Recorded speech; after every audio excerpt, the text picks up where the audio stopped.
Hello students, आज आपण पाहणार आहोत गुणाकार. गुणाकार एका सेकंदामध्ये आपण करू शकतो. 89 गुणिले प्लस कोणत्याही एका सिंगल अंकाने अगर गुणाकार केला तर त्याचा गुणाकार आपण एका सेकंदामध्ये करू शकतो. पहा, 89 गुणिले 5 यामध्ये आपल्याला 9 5 45 45 घेतला आणि याच्यापेक्षा एक कमी घेतला म्हणजे झाला गुणाकार. दुसरं 9 7 63 आणि 3 पेक्षा एक कमी घेतला झाला गुणाकार. 9 चौक 36 याच्यापेक्षा एक कमी घेतला झाला गुणाकार. आता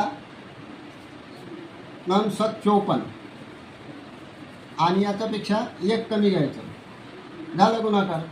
8 9 72 घेतले आणि याच्यापेक्षा एक कमी घेतला झाला गुणाकार. सोपं एकदम. आवडलं तुम्हाला? जर आवडलं असेल तर नक्कीच लाईक करा.